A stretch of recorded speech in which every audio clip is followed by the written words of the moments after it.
No programa de hoje, você está conhecendo a trajetória de um médico que conquistou o respeito do mercado na área de transplantes de fígado e rins, e também em cirurgias de pacientes com obesidade mórbida. Realizando cerca de 500 cirurgias por ano e obtendo resultados positivos em mais de 90% delas, ele e sua equipe se tornaram referência no país. Está conosco o cirurgião Marcos Martins da Costa, criador do segundo centro de transplantes de fígado do país, chefe da cirurgia geral e coordenador de transplantes de órgãos do Hospital Mater Dei e ainda chefe da cirurgia geral do Hospital São Francisco de Assis. Conte para os nossos telespectadores qual foi seu maior momento de decisão.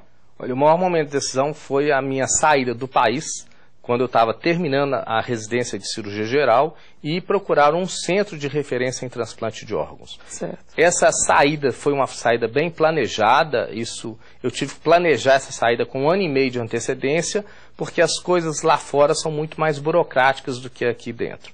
Então eu fui para Cambridge, Inglaterra, foi o centro que eu escolhi. Na realidade, no mundo você teria dois grandes centros de transplante naquela época, isso nos anos 80, que seria Cambridge na Inglaterra ou Pittsburgh nos Estados Unidos. E a escolha recaiu sobre Cambridge, não só pelo lado do transplante, da técnica da cirurgia, que era muito avançada, mas pelo lado universitário do serviço. Certo. Cambridge é uma universidade com mais de 500 anos, em que você faz um contato universal. Você está trabalhando na área de cirurgia, mas você tem amigos que são da área de física, da área de economia, e você pertence a uma agremiação que é um college, em que você tem sua vida diária também com um tutor que vai te orientar nos seus trabalhos. E, só para citar de exemplo, a gente teve vários colegas que hoje são pessoas importantes no Brasil. Tem um que é pesquisador-chefe do Embrapa, o outro que é o nosso secretário executivo do Ministério da Fazenda, que é o Murilo Portugal, que foi colega de college, em que a gente trocava essa experiência de vida pessoal lá. E você era novo, né? Como é que foi essa questão da idade? Parece que você era dos mais novos lá. Eu fui o cirurgião mais novo a fazer pós-graduação em Cambridge. Você tinha 24 anos? Eu tinha 24 anos. Eu fiz 25 anos lá, eu cheguei em janeiro, poucos dias depois eu já fiz 25 anos. E o início realmente foi muito duro. A primeira cirurgia que a gente entra, o cirurgião pegava na minha mão e falou: olha, não faz nada não, eu não te conheço, não faz nada. Ficava assim, meio desconfiado, com medo, né? Exatamente, ele não me conhecia, né? E o que aconteceu foi que eu saí da Inglaterra fazendo transplante de fígado na Inglaterra, que é uma coisa rara. Tá? E tendo a possibilidade, inclusive, de ou continuar no serviço, ou tive uma sugestão de ir para a Austrália também, trabalhar num serviço que estava começando. E como é que você foi ganhando a confiança deles, né? Você está na cirurgia, aí ele fala: não faz nada não e tal. Depois, como é que você foi conquistando os médicos? Eu acho que aí, em cima de tudo, é disponibilidade e vontade de trabalhar. Eu estava sempre disponível. Tem um doador para você sair hoje 3 horas da manhã e você volta 2 horas da tarde, entra na cirurgia do receptor, você tem que estar disponível e querendo trabalhar. Certo. Mas é uma coisa que eu sempre gostei, foi trabalhar. E como é que você descobriu essa área de transplantes, que você se interessou por ela? Quando a gente fazia cirurgia geral, né, a residência de cirurgia geral, nos livros de cirurgia tinham 2 capítulos que me interessavam muito, que a gente não tinha acesso aqui no Brasil. Um era sobre transplante de fígado, escrito pelo Royal Couney, que é o cirurgião que eu fui trabalhar com ele, o professor em Cambridge, e o outro sobre cirurgia de obesidade, que eram 2 especialidades muito pouco aceitas no nosso meio. 1 ano antes, o Silvano Raia tinha começado o serviço de transplante de fígado na Universidade de São Paulo, e a gente não tinha nenhum serviço de transplante de fígado em Minas Gerais.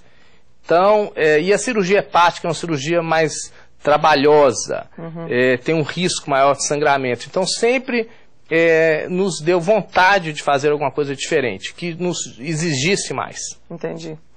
Bom, Marcos, vamos ver então o passo a passo do seu momento de decisão.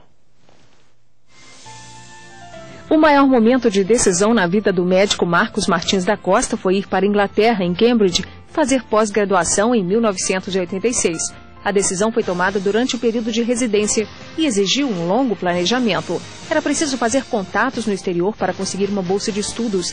O resultado demorou 1 ano para chegar. E aos 24 anos, Marcos Costa viajou para a Inglaterra para estudar em um dos maiores centros mundiais de transplantes. Foi preciso vender o carro, usar todas as economias e ainda contar com uma pequena ajuda da família para realizar o curso que durou 1 ano e meio. Em solo inglês, Costa economizou para garantir os estudos, pois os recursos financeiros da bolsa só chegaram após 6 meses. Marcos Costa foi o médico mais jovem da escola e atraiu a descrença dos especialistas de Cambridge. De volta ao Brasil, criou o segundo centro de transplantes de fígado no país e se tornou referência na medicina brasileira. Bom, Marcos, depois dessa história de sucesso, né, de muito sacrifício, né, que você vendeu carro, né, quer dizer, nada na vida vem assim com facilidade. Você acha que isso é fundamental na vida, a persistência para alcançar os objetivos? Nada na vida é fácil, isso é uma coisa importante ser falada, né? Mas sempre vale a pena. Sim. As coisas, os maiores ganhos que a gente tem, os maiores prazeres, vêm de coisas difíceis. Certo. Né? Valeu muito a pena, hoje em dia, não só profissionalmente, mas pessoalmente a gente tem um padrão de vida muito bom, uma satisfação pessoal em poder fazer o que a gente gosta, que é a especialidade da gente, que é cirurgia. E a cirurgia envolve não só transplante, mas cirurgia geral, cirurgia de câncer, cirurgia de obesidade, cirurgia laparoscópica, como também ensinar. Sim. Esse é um privilégio que a gente tem e que a gente aprendeu isso muito lá fora, essa parte de ensinar, de transmitir o conhecimento. E daqui para frente, você pensa em buscar uma nova especialização? O que a gente pretende, como os projetos de futuro da gente, é transformar esse projeto que a gente fala do mutirão da obesidade como uma rotina para ajudar esses pacientes carentes, tá? Ampliar a área de atuação de transplante no Hospital São Francisco, que é um hospital filantrópico, na área de fígado e na área de pâncreas. Sim. Que no São Francisco a gente só faz transplante de rim, no Hospital Mater Dei não, a gente faz fígado e rim. E também investir mais nessa área cultural. Isso foi uma janela que se abriu agora, em que a gente está pensando isso muito a termos de futuro.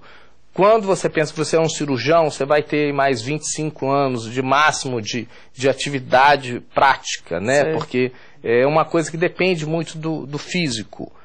Então, depois de 25 anos, mais, quando eu tiver aí 65, 68, eu vou ter que parar. E a minha ideia é que esse investimento na área cultural que eu comecei agora torne-se uma rotina e a gente mude para a área cultural ao longo prazo. É bem interessante, né? A gente tem que pensar no futuro, né? Você pensa hoje e pensa no amanhã. Você não pode parar. Pensar, depois, quando eu tiver 65 anos, eu vou aposentar e aí eu vou pensar o que eu vou fazer. Não, você já tem que planejar todos os passos da sua carreira e da sua vida. É verdade. E qual a dica que você dá para o médico hoje que está começando a carreira, que está estudando? O que ele deve fazer para ser um bom médico? Olha, o fundamental, ele deve sempre pensar que ele vai ter que trabalhar muito, passou a ser uma rotina. O estudo é uma coisa constante, que vai acompanhá-lo por toda a vida. Tá? E também pensar que a medicina tem os dois lados. Sim. Tem um lado filantrópico, que sempre vai existir, mas tem que ter o lado comercial de você sobreviver e ter uma estrutura financeira adequada, inclusive para poder continuar estudando. É verdade. E para quem está prestando vestibular, que está em dúvida, se faz medicina, se faz engenharia, vale a pena investir na carreira? Você recomenda? Recomendo. É uma carreira que eu gosto muito. Hoje eu já levo meus filhos para passearem no hospital no fim de semana.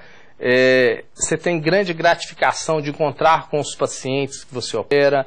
Existe esse lado, esse feedback que a gente fala de amor dos nossos pacientes. Qual que é o perfil da pessoa para ela sentir que ela tem a vocação de ser médico? Como é que deve ser o perfil do médico? O perfil principal de qualquer médico é ter paciência, porque ele tem que ouvir os pacientes. Entendi. Tá? Por mais que ele ache que ele vai resolver tudo, tem uma hora que o fundamental é você sentar e ouvir as queixas do seu paciente. Então o médico tem que ser também um pouco de psicólogo, né? Tem que entender de psicologia.